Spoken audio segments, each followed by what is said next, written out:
নমস্কাৰ স্বাগতম জনাইছো মোৰ ইউটিউব চেনেললৈ আজিৰ ভিডিঅ'ৰ বিষয়বস্তু লৈ আহিছো তৃতীয় শ্ৰেণীৰ আমাৰ গণিত কিতাপখনৰ পাঠ 4 যোগ এই ভিডিঅ'টোৰ জৰিয়তে এই পাঠটিত যিমানবোৰ কৰি দিবলগীয়া আছে আটাইবোৰ কৰি দিয়াৰ লগতে ভালদৰে বুজাই দিবলৈ চেষ্টা কৰা হ'ব যদি এই ভিডিঅ'টো চাই ভাল লাগে তেন্তে লাইক কমেন্ট শেয়াৰ কৰিবা আৰু যদি মোৰ চেনেলটোলৈ নতুনকৈ আহিছে তেতিয়াহলে সাবস্ক্ৰাইব কৰিবলৈ নাপাহৰিব এতিয়া আহকচোন পলম নকৰি ভিডিঅ'টো আৰম্ভ কৰো এতিয়া আমাক দিয়া আছে পাঠ 4 যোগ যোগ মানে আমি সকলোৱে জানো যে কোনো এটা সংখ্যাৰ লগত যদি আমি আন এটা সংখ্যা লগ লগাই দিও তেতিয়া হলে তাক কি কৰা হ'ব যোগ কৰা হ'ব হয়নে এতিয়া চাওচোন ইয়াতে কি দিয়া আছে অকনহতৰ ঘৰখন কৃষিত চহকী অকনৰ দেউতাকে খেতিত উৎপন্ন বিভিন্ন পাচলি বুটবৰিয়া হাতত বিক্ৰী কৰে অকনে দেউতাকক পাচলি গুটোৱা কামত সহযোগ কৰে এদিনাখন অকন আৰু দেউতাকে বাগিচাৰ পৰা নেমু চিঙি আনিলে দেউতাকে 12টা আৰু অকনে 14টা নেমু আনিলে দুয়ো মিলি কিমানটা নেমু আনিলে এতিয়া মই 12 আৰু 14 কেনে ধৰণে যোগ কৰা হয় হেতু শিকাবলৈ চেষ্টা কৰিছো যে দেউতাকে আনিছিলে 12টা নেমু আৰু অকনে আনিছিলে 14টা নেমু হয়নে এতিয়া আমি এক যোগ কৰিম দেই এতিয়া 2 4 কিমান হয় 6 হয় মই কেনে ধৰণে কৈছো যে এখন নেউতা থাকে যত আমি পাও 1 1 2 1 2 3 এখন নেউতা আছে না হেখন সকলোৱে পঢ়িবলৈ চেষ্টা কৰিবা এতিয়া 2 4 6 বুলি কেনেকৈ গম পালো যে 2 1 3 2 2 4 2 3 5 2 4 কিমান হ'ব 6 হ'ব আৰু এই পিনে 1 1 কিমান হ'ব 2 হ'ব একৰ লগত যদি আমি আৰু একটা যোগ লগাই দিও কিমান হৈ যাব 2 হৈ যাব ঠিক আছে অৰ্থাৎ আমি উত্তৰত কিমান পালো 26 পালো হ'ব এতিয়া আমাক কি দিছিলে ইয়াতে আমাক দিছিলে যে দুয়ো মিলি কিমানটা নেমু আনিলে আমি কিমান পালো 26 পালো হৈছে এতিয়া সেই অংকটোৱে কিহৰ জৰিয়তে কৰা হৈছে সংখ্যা ৰেখাৰ জৰিয়তে কৰা হৈছে মই দেখুৱাবলৈ চেষ্টা কৰিম ইয়াতে দিছে যে অকনে সংখ্যা ৰেখাৰ সহায়ত এনেদৰে কৰিলে যে 12 আছিল তো 12 লগত 14 কি কৰি দিলে যোগ কৰি দিয়াৰ পিছত কিমান হ'ল 12 13 14 15 16 17 18 19 20 21 22 23 24 25 26 হৈ গল ঠিক আছে 12 ৰ পৰা 13 কিমান পালে 1 এই ধৰণে কৰি কৰি কিমান পালে 26 আমি যেটো উত্তৰ পাইছো ঠিক তেনে ধৰণে আকৌ দেউতাকে এনে ধৰণে কৰিলে যে কি কৰিলে যে কেনেকৈ ধৰিছে ইয়াৰ 12 ৰ পৰা আগতে 10 ধৰিছে আৰু তাৰ পিছত 26 হলে কিমান হৈছে আকৌ 1 2 3 4টা লৈছে ঠিক আছে তোমালোকে আন ধৰণে কৰিবলৈ চেষ্টা কৰাচোন এতিয়া আমি সেই 26 সংখ্যাটো পাবৰ কাৰণে আৰু কেনে ধৰণে কৰিব পাৰো হেইটো খুদিছে এতিয়া মই ইয়াত কেনে ধৰণে কৰিছো যে 12 ৰ পৰা প্ৰথমে 20 লৈকে গৈছো তাত 8 পালো আৰু এই পিনে 20 ৰ পৰা আকৌ 26 লৈ আহিছো ইয়াতে কিমান পালো 6 পালো অৰ্থাৎ 8 এ 6 এ কিমান হৈ গল 14 হৈ গল 12 আৰু 14 মিলি আমি কিমান উত্তৰ পালো 26 পালো ঠিক আছে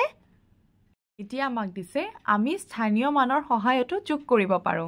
মই যেনে ধৰণে যোগটো শিকাইছিলো হেতুক আমি কি কৰিব পাৰো স্থানীয় মান বুলি ক'ব পাৰো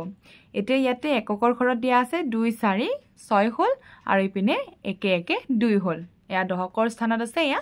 এককৰ স্থানত আছে মই যেনে ধৰণে কৰি দিছিলো এতিয়া আমাক আকৌ দিছে যোগ কৰো আহা ইয়াতে মই দেখাই দিছো 8 1 কিমান হয় 9 হল আৰু ইপিনে 4 2 কিমান হল 6 হল হ'ব ঠিক তেনে ধৰণে 3 4 কিমান 7 আৰু এটা মই শিকাবলৈ চেষ্টা কৰিছো আমি কেনে ধৰণে যোগ কৰিব পাৰো এনেকৈ হাতখন ললো আমি লৈ মিলি 1 2 3 4 5 6 7 অৰ্থাৎ প্ৰথমে আমি কিমান পালো 1 2 3 পালো আৰু ইপিনে 1 2 3 4 তো আমি কিমান পালো 1 2 3 4 5 6 7 অৰ্থাৎ আমি ইয়াতে কিমান পালো 7 পালো ঠিক তেনে ধৰণে 1 2 3 1 2 3 4 5 6 তো এতিয়া কিমান হ'ব 1 2 3 4 5 6 7 8 9 তো আমি 3 6 কিমান পালো 9 পালো ঠিক তেনে ধৰণে 7 2 9 কেনেকৈ হ'ল প্ৰথমে আমি গণি লৈছো ডাঙৰ সংখ্যাটো গণি লৈছো 1 2 3 4 5 6 7 8 9 2 হয়নে ইপিনে আমি কিমান পাই গলো 9 পালো অৰ্থাৎ 7 2 9 হ'ল ঠিক তেনে ধৰণে 5 3 1 2 3 4 5 6 7 8 কিমান পালো 8 পালো ঠিক আছে এনে ধৰণে আমি যোগ কৰি উলিয়াব পাৰো এতিয়া আমি যদি চাও 5 8 কিমান হয় 13 হয় হয়নে এবাৰ হিসাব কৰি দিছো 1 2 3 4 5 ঠিক আছে আৰু এইপিনে 8 হয় হা তো মই হিচাপ কৰি দিছোঁ যে 1 2 3 4 5 6 7 8 9 10 11 12 13 তো কিমান পালোঁ আমি 13 পালোঁ ইয়াতে আমি 13ৰ কেৱল মাত্ৰ কি লিখিম 3টোহে লিখিছোঁ দেখিবলৈ পোৱা গৈছেনে আৰু যে 13ৰ 3টো ইয়াতে পাতিলোঁ যিটো 1 ৰৈ গ'ল এই 1টো আমি ইয়াতে পাতি থৈ দিছোঁ বুজি পোৱা গৈছেনে কি কৈছোঁ যে 5 8 কিমান হয় 13 হয় 13ৰ আমি কোনটো পাতিম 3টোহে পাতিম 1টো আমি দহকৰ স্থানত ৰাখিম হ'ব ঠিক আছে এতিয়া 2 3 কিমান 2 3 কিমান 5 হয় 5ৰ লগত 1টো যোগ কৰি দিলে আমি কি পাম 6 পাম হয়নে মই দেখাই দিছোঁ বাৰু 2 3 5 হয়নে নহয় 1 2 3 4 5 হয় 5 থাকিল আৰু এই যে আমাৰ এক এটা ধাৰ আছিলে আমাৰ হাতত আছিলে সেই একটোৰ লগত যদি আমি কি কৰোঁ 5টো যোগ কৰি দিওঁ তেতিয়াহ'লে আমি কি পাম 5 1 6 পাম বুজি পোৱা গৈছেনে কি কৈছোঁ মই বাৰু এইখিনি ইয়াৰে পৰা দেখুৱাবলৈ চেষ্টা কৰিছোঁ পুনতে মই প্ৰথম শ্বটটোহে কৰা গ'ল বাৰু তাৰপিছত ইয়াতে হৈছে 7 4 কিমান 11 মই দেখাই দিছোঁ 1 2 3 4 5 6 7 হ'ব 7 8 9 10 11 11ৰ কি পাতিলোঁ 1 পাতিলোঁ আৰু হাতত এটা আমাৰ কি থাকি গ'ল 1 থাকি গ'ল এই 1টো আমি ইয়াতে ৰাখি থৈ দিলোঁ এইপিনে 5 2 কিমান 7 হয় 7 1 কিমান হৈ গ'ল 8 বুজি পোৱা গৈছে কেনেধৰণে আমি অংকটো কৰিলোঁ ঠিক তেনেধৰণে 9 2 11 11ৰ 1 পাতিলোঁ 1 এটা ইয়াতে থলোঁ আৰু 3 1 4 হয় 4 1 5 পালোঁ ধাৰ কৰা অংকটো বুজি পোৱা গৈছেনে তো এবাৰ মই এখন বহীত কৰি মেলি দেখাই দিছোঁ যাতে সকলোৱে ধুনীয়াকৈ বুজি পায় এয়া হৈছে 9 আৰু ইয়াৰ লগত যদি আমি 2 যোগ কৰি দিওঁ 9 10 11 হয় ইয়াতে আমি কিমান পালোঁ 11 আৰু ইয়াতে 1 এটা থৈ দিলোঁ এতিয়া 3 1 কিমান হয় 3 আছে ইয়াৰ লগত যদি আমি 1 এটা যোগ কৰি দিওঁ কিমান হ'ল 1 2 3 4 হ'ল হয় 4 হ'ল তো এতিয়া এই 4টো যে পালোঁ এই 4টো এই 1টোৰ লগত কি কৰি দিব লাগিব আকৌ যোগ কৰি দিব লাগিব ঠিক আছে 4টোক আমি যেতিয়া 1ৰ লগত যোগ কৰি দিলোঁ কিমান পালোঁ 4 1 কিমান 5 অৰ্থাৎ উত্তৰ কিমান পালোঁ 51 বুজি পোৱা গৈছেনে কেনেধৰণে আমি 51টো পালোঁ ঠিক আছে এতিয়া আমাক নেক্সট কি দিছে সেইখিনি চাই লৈছোঁ এতিয়া আমাক দিছে অনুমান কৰোঁ আহা জুইশলা বাকচ এটাত কেইডাল কাঠি থাকে অনুমান কৰি কোৱা এতিয়া গণনা কৰি কাঠিৰ সংখ্যা খালী ঠাইত পূৰ কৰা অৰ্থাৎ জুইৰ শলাত কিমানডাল কাঠি থাকে সেইটো কাউণ্ট কৰি পেলাই আমাক কি কৰিব দিছে ইয়াতে লিখিব দিছে মই বাৰু ইয়াতে যিকেইডাল আছে সেইকেইডালহে লিখি ৰাখিছোঁ হয়নে ক'ত কিমান থাকে আমি ইমান নাজানো কোনটো শলাত কিমান থাকে তথাপি মই এই জুইৰ শলাটো চাই পেলাই ইয়াতে 12ডাল লিখি থৈ দিছোঁ হ'ব আৰু ইয়াতে দিছে যে তুমি গণনা কৰি পোৱা কাঠিৰ সংখ্যা 1তকৈ কম নে বেছি মই যি গণনা কৰি পালোঁ অৰ্থাৎ ইয়াতে মই কেনেকৈ গণিলোঁ যে 1 2 3 4 5 6 7 8 9 10 11 12 তো 12ডাল পালোঁ আৰু 12টো 1তকৈ কি হয় কম হয় হয়নে 100ডাল কাঠি হ'বলৈ আৰু কিমানডাল কাঠি ল'ব লাগিব আৰু 100ডাল হ'বলৈ হ'লে কিমানডাল কাঠি ল'ব লাগিব তো মই কি কৰিছোঁ 100ৰ পৰা 12টো বিয়োগ কৰি দিছোঁ আৰু বিয়োগ কৰাৰ পিছত মই কিমান পালোঁ 88 পালোঁ ঠিক আছে আৰু ইয়াতে মই লিখি ৰাখিছোঁ হ'ব অৰ্থাৎ 88ডাল আৰু ইয়াতে লাগিব আমাক বাৰু অৰিজিনেল যিটো হয় তাতেই চাব দিছে সকলোৱে সেইটো চেষ্টা কৰিলে হ'ল তাত কেইডাল কাঠি আছে সেইটো হিচাপ কৰিলে হ'ল হিচাপ কৰি মেলি ইয়াতে লিখিবলৈ চেষ্টা কৰিলে হ'ল তাৰপিছত 1তকৈ কম থাকে নে বেছি থাকে ইয়াতে লিখি দিলে হ'ল যদি বেছি থাকে তেতিয়াও লিখিব লাগিব আৰু যদি কম থাকে তেতিয়াও লিখিব লাগিব ঠিক আছে আৰু আমি চাব লাগিব যে 100ডাল কাঠি হ'বলৈ আৰু কিমানডাল কাঠি ল'ব লাগিব তো আমি যদি কমো পাওঁ তেতিয়াও আমি কি কৰিব লাগিব অংকটো কৰিব লাগিব অৰ্থাৎ 100 পাবৰ কাৰণে কিমানডাল কাঠি লাগিব আৰু যদি বেছিও হয় তেতিয়াহ'লেও আমাক কি লাগিব অংকটো কৰিব লাগিব যে 100ডাল হ'বৰ কাৰণে কিমান লাগিব ঠিক আছে এতিয়া আমাক নেক্সট কি দিছে সেইটো চাই লৈছোঁ তুমি এমুঠি বুট লোৱা আৰু মুঠিটোত কেইটা বুট থাকিব পাৰে অনুমান কৰি লিখা তোমাক মুঠি কি ল'ব দিছে বুট ল'ব দিছে ঠিক আছে আৰু বুট লৈ পেলাই তোমাৰ মুঠিটোত কিমান গাল থাকিব সেইখিনি ইয়াতে লিখিব দিছে এতিয়া গণনা কৰি বুটৰ সংখ্যা লিখা এতিয়া তোমাক তাত তুমি কেইটামান বুট ল'লা এই গোটেইকেইটাৰ কি কৰিব দিছে হিচাপ কৰি লিখিব দিছে তুমি গণনা কৰি পোৱা বুটৰ সংখ্যা 1তকৈ কম নে বেছি সেইটো লিখিব দিছে ঠিক আছে এইটো তোমালোকে নিজে নিজে কৰিবলৈ চেষ্টা কৰিবা এতিয়া নেক্সট আমাক কি দিছে সেইটো চাই লৈছোঁ এতিয়া আমাক দিছে 1 নম্বৰ জাপ মাৰি 1লৈ যাওঁ আহা কেনেধৰণে আমি জাপ মাৰি বা জঁপিয়াই আমি 100 ঘৰ যাব পাৰোঁ সেইটো আমাক ইয়াতে দেখাব প্ৰথমে 40 ঘৰ তাৰ পাছত 60 ঘৰ জঁপিয়াই 100 পালোঁ প্ৰথমে 0ৰ পৰা কিমান ঘৰ পালে 40 ঘৰ গ'ল 40 হ'ল আকৌ কিমান ঘৰ গ'ল 60 ঘৰ গ'ল আৰু 40 60 কিমান হ'ল 100 হ'ল হয়নে 40 জাপ আৰু 60 জাপ কিমান হৈ গ'ল 100 হৈ গ'ল ঠিক তেনেধৰণে আমাকো কৈছে আহাচোন সংখ্যা ৰেখাত বিভিন্ন প্ৰকাৰে জপিয়াই আমি 100 গঠন কৰো এতিয়া মই ইয়াতে কি কৰিছো 0 ৰ পৰা পুনতে আমি 50 লৈ গলো আকৌ 50 লৈ আমি ক'ত গলো 100 লৈ গলো অৰ্থাৎ 50 কিমান হৈ গ'ল 100 হৈ গ'ল তো প্ৰথমে মই 50 জাপ মাৰিলো আকৌ 50 জাপ মাৰি পেলাই মই কি পাই গলো 100 পাই গলো এতিয়া আমাক আকৌ 0 ৰ পৰা 100 ঘৰ জপিয়াবলৈ দিছে কেনেধৰণে জপিয়াম প্ৰথমে মই 30 লৈকে গলো অৰ্থাৎ 0 ৰ পৰা 30 লৈ গলো তাৰ পিছত আকৌ 30 ৰ পৰা মই 70 ঘৰ জপিয়াই দিলো তো 30 70 কিমান পালো 100 পালো তো ইয়াতে মই কি লিখিছো 30 জাপ আৰু 70 জাপ অৰ্থাৎ 30 জাপ মাৰিলো প্ৰথমে তাৰ পিছত মই 70 জাপ মাৰিলো হ'ব এটা নেক্সট আমাক দিছে বিভিন্ন সংখ্যা লগ লগাই 100 গঠন কৰো আহা বিভিন্ন সংখ্যা লগ লগাই আমাক কি গঠন কৰিব দিছে 100 ইয়াতে যেনে ধৰণে 30 70 100 হৈছে ঠিক তেনে ধৰণে মই ইয়াতে 60 40 লগ লগাই কিমান কৰিলো 100 কৰিলো যদি মই দেখাই দিছো বাৰু 60 আৰু 40 লগ লাগিলে 100 হয় নে নহয়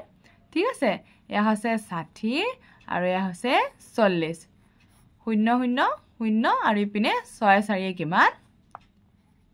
10 ঠিক আছে তো হৈ গ'ল তো সেই ধৰণে আমাৰ 100 হৈ গ'ল ঠিক তেনেধৰণে 80 আৰু 20 যোগ কৰিলে আমি কিমান পাম 100 পাম আকৌ 50 যোগ 50 কৰিলে আমি কিমান পাম 100 পাম আকৌ ইয়াতে দিছে 58 আৰু 42 যোগ কৰি কিমান পাইছে 100 পাইছে ঠিক তেনেধৰণে আমি 76 আৰু 26 যোগ কৰিও কিমান পাইছো 100 পাইছো 35 যোগ 65 যোগ কৰি আমি কিমান পাইছো 100 পাইছো আৰু ইপিনে 84 আৰু 16 যোগ কৰি আমি কিমান পাইছো 100 পাইছো ঠিক আছে এনে ধৰণে মই কৰাৰ ধৰণে কৰিবলৈ চেষ্টা কৰিলা আৰু প্ৰত্যেককে যেহেতু যোগ কৰিবলৈ শিকি গ'ল এতিয়া এই গুটেকিটা সংখ্যা যোগ কৰি 100 ওলাই নে নাই চাবলৈ চেষ্টা কৰিলে হ'ল এতিয়া আমাক দিছে অকনে দেউতাকৰ লগত বজাৰলৈ যাওঁতে ৰংমনৰ দোকানত সোমাল ৰংমনৰ দোকানৰ বয়ামবোৰে কি কথা পাতিছে শুনাচোন মোৰ 112টা মাৰ্বল আছে মোৰ 123টা মাৰ্বল আছে অৰ্থাৎ ইয়াতে কেইটা থকা বুলি কৈছে 112টা আৰু ইয়াতে কেইটা 123টা এতিয়া আমাক দিছে মুঠ কিমান মাৰ্বল আছে মুঠা আৰু কাঠিৰ সহায়ত যোগ কৰি চাও আহা এতিয়া শতকৰ ঘৰত ইয়াতে কি দেখা পালো 100 ডাল আছে ঠিক আছে অৰ্থাৎ 100 মুঠা আছে আৰু ইয়াতে 10 মুঠা আছে আৰু ইয়াতে দুডাল আছে হ'ব তো আমি শতকৰ ঘৰত 1 লিখিছো দহকৰ ঘৰত 1 লিখিছো আৰু এককৰ ঘৰত 2 লিখিছো এইপিনেও কি আছে শতকৰ ঘৰত 100 মুঠা আছে এইপিনে দহকৰ ঘৰত দুটা দহৰ মুঠা আছে আৰু ইপিনে 3 ডাল আছে তো ইয়াতে 1 2 3 হল ঠিক আছে শতকৰ ঘৰত 1 হল দহকৰ ঘৰত 2 হল আৰু এককৰ ঘৰত 3 হল এতিয়া আমি এটো যোগ কৰি দিলে কিমান পাই যাম 3 2 5 1 2 3 আৰু 1 1 2 অৰ্থাৎ কিমান পালো ইয়াতে শতকৰ মুঠা দুটা পালো কাঠি 10 তাৰ পিছত দহকৰ মুঠা 3টা পালো আৰু ইপিনে 5 ডাল কাঠি পালো ঠিক আছে তো আমাৰ উত্তৰটো কিমান হল 235 হল অৰ্থাৎ 112 আৰু 123 যোগ কৰিলে আমি কিমান পাম 235 পাম এতিয়া আমাক দিছে নিজে কৰি চাও আহা এতিয়া আমাক ইয়াতে এককৰ ঘৰত 4 আৰু 2 দিয়া আছে ঠিক আছে 4 2 কিমান 6 দহকৰ ঘৰত 0 3 দিয়া আছে 0 3 কিমান হ'ব 3 আৰু শতকৰ ঘৰত কিমান দিয়া আছে 1 1 কিমান হৈ যাব 2 হৈ যাব ঠিক আছে সদায় আমি অংক কৰোতে কিন্তু কিহৰ পৰা কৰিব লাগিব হুফালৰ পৰা কৰিব লাগিব এখন আমাৰ হুহাত হয়নে এই হুহাতখনৰ পৰা আমি কৰি যাব লাগিব ঠিক আছে অৰ্থাৎ প্ৰথমে এইটো সাইড কৰিলো এইটো সাইড ঠিক আছে এনে ধৰণে আমি কিন্তু যোগ পূৰণ বিয়োগ যি হয় আমি সেই ধৰণে কৰিব লাগিব এতিয়া নেক্সট এইটো দিয়া আছে এককৰ ঘৰত 3 5 দিয়া আছে 5 3 কিমান 8 দহকৰ ঘৰত 2 1 দিয়া আছে 2 1 কিমান 3 শতকৰ ঘৰত 2 1 দিয়া আছে 2 1 কিমান 3 ঠিক তেনে ধৰণে এককৰ ঘৰত ইয়াতে 3 1 দিয়া আছে 3 1 4 দহকৰ ঘৰত 1 2 দিয়া আছে অৰ্থাৎ 2 1 3 আৰু শতকৰ ঘৰত 2 3 দিয়া আছে অৰ্থাৎ 2 3 5 ঘৰটো একে এককৰ ঘৰত 5 4 দিয়া আছে 5 4 9 দহকৰ ঘৰত 6 2 দিয়া আছে 6 2 8 আৰু শতকৰ ঘৰত আমাক 4 3 দিয়া আছে অৰ্থাৎ 4 3 7 এতিয়া আমাক দিছে মুঠা আৰু কাঠিৰ সহায়ত মুঠ কিমান মাৰ্বল আছে যোগ কৰি চাও আহা এতিয়া ইয়াতে কৈছে মোৰ 115টা মাৰ্বল আছে আনহাতে এপিনে কৈছে যে মোৰ 137টা মাৰ্বল আছে এতিয়া আমি চাওচোন 115 আৰু 137 যোগ কৰিলে কিমান হয় ঠিক আছে তো মই লৈছো বাৰু ইয়াতে লৈছো 115 আৰু ইপিনে লৈছো 137 এতিয়া হাতে পাছে কিমান আমি হাতেৰে কাউণ্ট কৰি চাওঁ হয়নে 1 2 3 4 5 6 7 8 9 10 11 12 অৰ্থাৎ আমি কিমান পালো 12 পালো ইয়াতে আমি কিমান পাতিম 2 পাতিম আৰু 1 এটা আমাৰ হাতত থাকি গ'ল এইটো আমি ইয়াতে থৈ দিলো ঠিক আছে এতিয়া 3 লগত 1 যোগ কৰিলে আমি কিমান পাম 4 পাম 4 একে কিমান হ'ব 5 হ'ব আৰু ইপিনে একে একে কিমান পালো 2 পালো অৰ্থাৎ আমাৰ উত্তৰ কিমান হ'ল 252 হ'ল ঠিক আছে এতিয়া আমাক দিছে মুঠা আৰু কাঠিৰ সহায়ত কিমান মাৰ্বল আছে যোগ কৰি চাও আহা এতিয়া একে তেনে ধৰণে আমি আগতো যে কৰিলো শতকৰ স্থানত আমাক 1 দিছে আৰু ইপিনেও 1 দিছে দহকৰ স্থানত ইপিনে 1 আৰু 3 দিছে আৰু এককৰ স্থানত কিমান দিছে 5 আৰু 7 দিছে যেনে ধৰণে আমি ধাৰ কৰি আনিলো ন ঠিক তেনে ধৰণে কৰিব অকমান লক্ষ্য কৰিবা দেই ইয়া পাছে হাতে কিমান পাইছিলো 12 পাইছিলো 12ৰ 2টো পাতি 1টো কত লৈ গল ইয়াতে আনি থৈ দিলে একে দিনে কিমান আছিল 4 আছিল এই 4 লগত 1টো যোগ কৰি দিলে আমি কিমান পাই গলো 5 পাই গলো আৰু ইপিনে একে একে কিমান হৈ গল 2 হৈ গল অৰ্থাৎ আমি উত্তৰ কিমান পালো 252 ইয়াতে দিয়া আছে 2ৰ মুঠি দুটা 5ৰ 10ৰ মুঠি 5টা আৰু লাঠি কেডাল বা কাঠি কেডাল দুডাল অৰ্থাৎ 252 হ'ব এনে ধৰণে আমি যোগ কৰি উলিয়াব পাৰো যেনে ধৰণে মই দেখুৱাই দিলো তেনে ধৰণে ইয়াতে কেৱল মুঠা আৰু কাঠিৰ সহায় লৈছে এতিয়া আমাক ইয়াতে দেখাই দিছে যে এবাৰ মুঠা আৰু কাঠি ব্যৱহাৰ নকৰাকৈ যোগ কৰো আহা যেনে ধৰণে মই কৰিছিলো ঠিক তেনে ধৰণে ইয়াতে দেখাইছে প্ৰথমে আমি এককৰ ঘৰৰটো কৰিব লাগিব অৰ্থাৎ হাতে পাছে কিমান হ'ব 12 হ'ব এতিয়া 12ৰ আমি কি বহালো ইয়াতে 2 বহালো 1 এটা ইয়াতে ৰাখি থলো মই যেনে ধৰণে কৰিছো তাৰ পিছত দহকৰ স্থানলৈকে আহিব লাগিব দহকৰ স্থানত কি আছিল 3 একে 4 আছিল 4 একে কিমান হৈ গল 5 আহি গল হয়নে ইয়াতে 5 হ'ল এবাৰ আমি শতকৰ স্থানটো চাব লাগিব শতকৰ স্থানত কিমান আছিল 1 আৰু 1 আছিল তো একে একে কিমান হৈ গল 2 হৈ গল ঠিক তেনে ধৰণে আৰু এটা দিছে এককৰ ঘৰত 3 আৰু 2 আছে তো 3 2 কিমান হ'ল 5 হ'ল হ'ব তাৰ পিছত দহকৰ ঘৰত কিমান আছে 7 আৰু 6 দিয়া আছে 7 6 কিমান হ'ল 13 হ'ল 13ৰ কি বহালো আমি ইয়াতে 3 বহালো 1টো আমি এই শতকৰ স্থানত থৈ দিলো ঠিক আছে এতিয়া শতকৰ স্থানত থলে 4 3 কিমান হৈছে 4 3 কিমান হ'ব যোগ কৰি উলিয়াই দিছো 1 2 3 4 5 6 7 হয়নে তো এতিয়া হাতে একে কিমান হৈ যাব ইয়াতে 8 হৈ যাব আমি 7 পাইছিলো কিন্তু ইয়াতে আমাৰ এটা 1 দিয়া আছিল যে এই কাৰণে আমি 1টো যোগ কৰি পেলাই আমি কিমান পালো 4 3 7 হাতে একে 8 এতিয়া আমাক দিছে নিজে কৰো আহা ক অখনে গধূলি দেউতাকৰ লগত থিয়েটাৰ চাবলৈ গ'ল সেইদিনা থিয়েটাৰৰ প্ৰথম দৰ্শনীৰ 178টা আৰু দ্বিতীয় দৰ্শনীৰ 155টা টিকট বিক্ৰী হ'ল মুঠ কিমান টিকট বিক্ৰী হ'ল এতিয়া এককৰ ঘৰত আমাৰ কিমান আছে 5 আৰু 8 আছে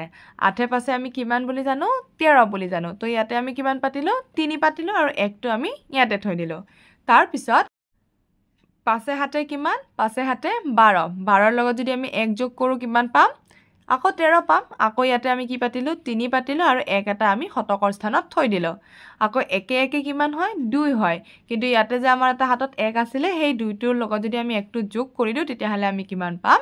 3 পাম অৰ্থাৎ মুঠ কিমান টিকট আছিল বা কিমান টিকট বিক্ৰী হ'ল 333 টিকট বিক্ৰী হ'ল ঠিক আছে এতিয়া আমাক আকৌ তেনেকুৱা ধৰণৰে অংক দিছে যে 8 6 কিমান মই ডাঙৰ সংখ্যাটো আগত লৈছো তেতিয়া আমাৰ সুবিধা হয় 8 6 কিমান 14 14ৰ 4 পাতিলো ইয়াতে 1 এটা ৰাখি থলো আকৌ 0 7 এনে 7 হ'ব লাগিছিল কিন্তু ইয়াতে যে 1 এটা আছিল এই কাৰণে আমি কি কৰিলো 7ৰ লগত 1টো যোগ কৰি দিলো তো কিমান পালো আমি 8 পালো অৰ্থাৎ 7 1 8 এপিনে 4 2 6 ঠিক আছে